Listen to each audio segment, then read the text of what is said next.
À 6h15, vous ouvrez le kiosque d'Europe 1. Thomas Soto. Le kiosque d'Europe 1 et toutes ses plumes, avec Marion Calais. C'est encore de champagne. Elles sont fraîches les plumes, donc ce sont des flumes. Marion Calais pour les régions, Jean-Philippe Ballas pour la presse internationale, Axel de Tarlet pour l'Aine de l'Écho et Eva Rock devant la télé. Bonjour à tous. Bonjour Thomas.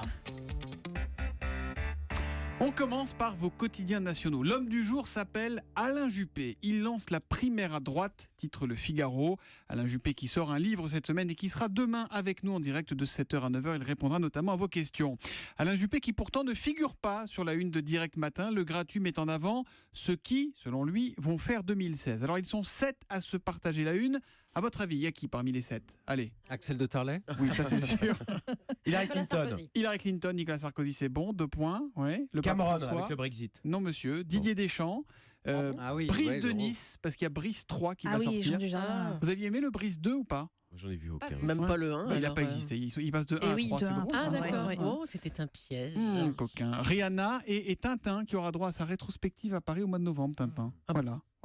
Bon, voilà, ça ne vous intéresse pas beaucoup, on va passer à la suite. François Hollande, qui n'est pas non plus dans la liste, se consolera en constatant qu'il fait lui la une des Échos, ce qu'il prépare sur l'emploi. Plus tranché, Libération, Hollande, ses dernières cartes. Libé qui liste les embûches à éviter, les atouts qu'il garde dans sa manche pour soigner son bilan et rassembler son camp. Ça sent la présidentielle ce matin. Saviez-vous que l'on peut réserver pour les soldes ? Vous saviez ou pas ? On ne savait pas. Pensez à réserver, c'est la une d'aujourd'hui en France. Julie qui nous apprend que cette année, il est possible de réserver ses achats sur les sites internet de 70 enseignes, puis de venir les retirer en boutique. 18 000 magasins participent à ce système d'e-réservation. Sur le dessin de Rançon, on voit un couple qui se chamaille, lui regardant sa femme collée à son ordi. T'avais pas déjà réservé les soldes qui t'intéressaient ? Elle, si, mais là je les revends sur eBay avec les cadeaux de Noël. Ça commence quand les soldes ? Ça commence ? Mercredi. Aujourd'hui. Ah non, c'est pas aujourd'hui. Oh lol. Bon, Marion vous garde, Julie, vous passerez à la comptabilité. À la une des régions, Marion Calais, quelles sont les unes qui ont attiré votre attention ce matin ? L'acte 1 de la région Grand Est, c'est à la une de l'Union de Reims, alors que l'élection du président de la nouvelle Alsace-Lorraine Champagne-Ardenne doit avoir lieu aujourd'hui. Ce constat aussi dans Presse Océan. Plein moins cher, trafic en hausse avec le prix des carburants au plus bas, eh bien, on a plus roulé ces derniers temps, assure le quotidien de Nantes. C'est plus de pollution, ça. Oui, aussi. Douceur hivernale ou pas, en tout cas, la dépêche du midi met à la une ce matin ces ours qui refusent d'hiberner. Ils s'appellent Diego et Groseille. Et ils ont oublié d'aller hiberner avec leurs parents dans le parc de la Borse dans les Pyrénées. Et ils ont pas voulu y aller. Non, Il fait ils n'ont trop pas chaud, il voulu y fait trop aller. chaud. C'est mignon, Diego et Groseille, je Oui, trouve. c'est mignon. L'histoire du jour, c'est celle de Pacôme, qui a eu le tort de naître en Espagne il y a 5 mois. Et qui aujourd'hui n'est reconnu par aucune autorité. Il n'a pas de papier, ce petit bout de chou aux yeux bleus, aucune couverture sociale, donc sa mère doit avancer les frais des vaccins, mais surtout, Pacôme n'a aucune existence légale. Il est pourtant bel et bien venu au monde le 14 août dernier dans un hôpital de Tarragone, en Espagne, où sa mère était en vacances, et Céline Dubois raconte dans La République du Centre ce matin avoir laissé sa belle-sœur s'occuper à ce moment-là des papiers. Un certificat d'accouchement lui a été remis. Mais une fois arrivée en France, retour cauchemardesque. Dans sa mairie, on lui explique qu'aucun des documents qu'elle présente ne comporte le prénom de l'enfant. « Je ne peux rien faire pour vous », lui a expliqué la secrétaire de mairie. Depuis, le combat administratif de la maman de Pacôme se poursuit et il risque de prendre du temps. La République du Centre évoque un cas similaire, celui du petit Gabin, dont les parents ont mis 2 ans à obtenir des papiers après des courriers au président de la République, une intervention du Quai d'Orsay, une pétition et un gros battage médiatique. Bon, on lui fait un bisou à Pacôme, parce qu'il est bien mignon. Hein, oui. Et on souhaite du courage à sa maman aussi. Et à son papa. Et alors, non mais oh. La presse internationale, Jean-Philippe Ballas. Je suis là. Janvier, c'est, on le sait, le mois des résolutions. Et aux États-Unis, Barack Obama veut s'attaquer, on a envie de dire, une nouvelle fois aux armes à feu. Ouais, on peut même parler de résolution number 1, mise en avant lors de sa dernière allocution il y a quelques jours. Progresser autant que possible face à l'épidémie de violence par arme à feu. C'est une politique qui s'annonce plus agressive, nous dit le New York Times, en tentant de contourner le Congrès où les républicains, le camp d'en face, sont majoritaires, le Congrès où le lobby des armes est ultra puissant, prompt à dégainer à la moindre tentative de modification de loi. Et chacun d'ailleurs prépare déjà ses munitions.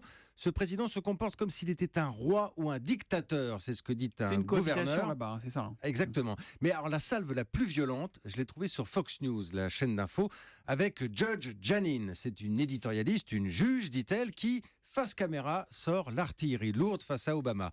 Au moment où nous faisons face à une terrible menace terroriste, notre commandante en chef veut nous prendre nos armes, dit-elle. Vous feriez mieux de protéger le pays. En résumé, on supprime les terroristes, mais on ne supprime pas les armes. C'est l'un des arguments d'ailleurs préférés des pro-guns, comme on les appelle là-bas. L'éditorialiste parle même des attentats en France, c'est intéressant. C'est l'un des pays au monde où la loi est la plus restrictive sur les armes à feu, et cela n'a pas empêché des innocents de se faire abattre. C'est ce qu'elle dit.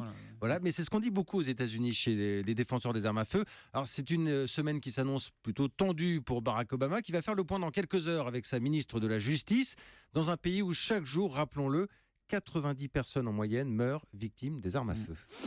Là-bas aussi, ça sent la présidentielle. Hein. C'est un peu comme chez pour nous. le Ça moins, sera au mois de novembre qu'on connaîtra le successeur ou la successeur de Barack Obama. Axel de Tarlet, avec la nouvelle année, voici le temps des étrennes. C'est un article que vous avez trouvé sur le Figaro.fr. Exactement, avec plusieurs questions. À qui donner, combien donner, est-on obligé de donner? Alors, on n'est pas obligé de donner, mais enfin, il y a une tradition qui veut qu'on donne des étrennes à ceux qui vous ont rendu service durant l'année. Alors on pense au numéro 1, au gardien d'immeuble, exactement, numéro 1. Alors combien donner? En théorie, la tradition dit c'est 10% du loyer. Alors ça peut faire beaucoup. En moyenne, il faut savoir, les gens donnent... il faut donner quand même suffisamment. Si vous donnez 1 ou 2 euros, vaut mieux rien faire. Non, mais non, parce que... Même pas C'est un Axel de pourboire, Tarlet va se arrêtez. demander pourquoi il a pu son courrier dans sa boîte aux lettres. Et là, il vaut mieux rien donner parce que ça, c'est vexant. D'ailleurs, on donne la pièce, 2 euros. Enfin, Voilà. bien sûr. Donc, on donne en moyenne 50 euros. Non, mais je dis ça, je le précise. Il vaut mieux ne rien donner dans ce cas-là. Absolument. Évidemment. Deuxième, alors Les pompiers. les pompiers, les facteurs avec le traditionnel. Alors, même si les facteurs reçoivent, parce que ça peut être Mais c'est énorme les pour les calendriers, facteurs. ça, non? Voilà, les calendriers, ça peut représenter jusqu'à un 13e mois pour les facteurs, en 1200 euros. Mais ça baisse. Braque Eva a donné 15 000 euros au dernier pompier qui s'est pointé chez elle. Ah bah dis donc, c'est moche. Ah non, c'est drôle. Je vais vous dire, surtout, l'histoire dit que c'est le facteur de Liliane Bettencourt. Ah oui, c'est vrai, parce c'est vrai. que quand elle donne pas la pièce, Liliane Bettencourt. Bon, vous avez ensuite les aides à domicile, hommes de ménage, femmes de ménage, etc. Oui. Alors là, on donne soit on augmente de moitié le dernier salaire mensuel, ou soit on donne entre 50 et 100 euros. Je termine par le cas le plus problématique, c'est le cas des éboueurs. Il y a eu des mairies qui ont fait passer la consigne d'arrêter de donner aux éboueurs parce qu'il y a des faux éboueurs de plus en plus qui sonnent chez vous, qui ne sont pas du tout éboueurs. Ils font même de faux calendriers, de faux trucs.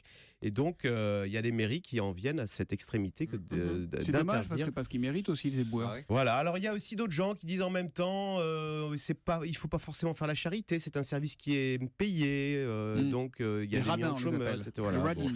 Alors je précise enfin, donc ne pas donner la pièce. Deuxième chose, ça n'est pas déductible de votre feuille oui, d'impôt. c'est ça. Mais Tarlet, dans la vraie il donne charité. dans les Mais non. deux, Tarlet, il donne 2 euros à son gardien, il voudrait Et je déduire de vais ses déduire impôts. de ma feuille d'impôt.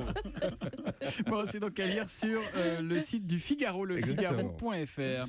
C'est évidemment le sujet de la semaine, attentat au cœur du pouvoir. Ça commence ce soir sur France 3 avec ce documentaire, donc à 20h55. Oui, la semaine télé est vraiment rythmée par un grand nombre de documentaires sur les attentats de janvier et ceux de novembre. Et alors, parmi tous ces programmes, celui de ce soir est particulièrement intéressant. En fait, il s'agit d'analyser les événements, mais uniquement d'un point de vue politique, avec les témoignages inédits de François Hollande, de Manuel Valls et de Bernard Cazeneuve notamment. Un ministre de l'Intérieur, vous allez entendre, qui est passablement énervé. Alors d'abord de découvrir en direct et à la télé les interventions des forces de l'ordre, et puis qui comprend surtout qu'il est face aussi à une guerre des polices. À ce moment-là, je pique une colère qui chez moi est jamais une colère tonitruante, mais enfin une colère quand même. Monsieur le ministre, une réaction sur Reims ? Faut que je parte là, c'est une petite urgence. Ce n'est pas vous, les gendarmes, vous les policiers, vous les services de renseignement, qui allez ramener un trophée. Il n'y a pas de trophée dans cette affaire-là. Il y a l'État qui témoigne de sa compétence et de sa capacité. Alors ça, c'est le jeudi, c'est-à-dire au lendemain des attentats de Charlie Hebdo, et c'est pendant la traque contre les frères Kouachi. Alors au-delà de la gestion des événements heure par heure, vous allez surtout découvrir aussi comment François Hollande organise en parallèle la manifestation d'unité nationale. Alors avec un moment où je me suis surprise à sourire quand même, Benyamin Netanyahou est devant le bus qui conduit, vous savez, les chefs d'État à la grande manifestation. Et alors, image à l'appui, le Premier ministre israélien semble un peu inquiet et demande si l'autocar est blindé. Réponse de François Hollande, sourire aux lèvres. Alors, je lui dis que toutes les dispositions ont été prises. Il était vraisemblable que le bus n'était pas blindé. Je ne connais pas d'ailleurs de bus blindé en France. Il en existe sans doute à l'étranger. Donc je lui dis que toutes les dispositions ont été prises parce que sinon, il n'est pas possible d'organiser ce défilé. En gros, il a quand même menti à Benyamin Netanyahou. Mais moi, je Voilà. me souviens de la séquence, effectivement, on voit Netanyahou qui attend, qui voit passer les bus et on voit son service de sécurité en plein stress autour de lui. Le Premier ministre Il aura fini israélien. par le prendre, le bus. Ouais. Alors la dernière partie du documentaire s'attarde à montrer surtout comment François Hollande a tenté de sauver l'Union nationale et son rang de président au mois de novembre avec le discours devant le Congrès, parce que c'est ce qu'on comprend, c'est que derrière ces événements, il y a aussi une partie politique qui se joue. C'est ce que démontre brillamment le film, avec un côté cynique quand même qui peut parfois être gênant. Et ben voilà, ça s'appelle donc Attentat au cœur du pouvoir. C'est ce soir sur France 3 à 20h55.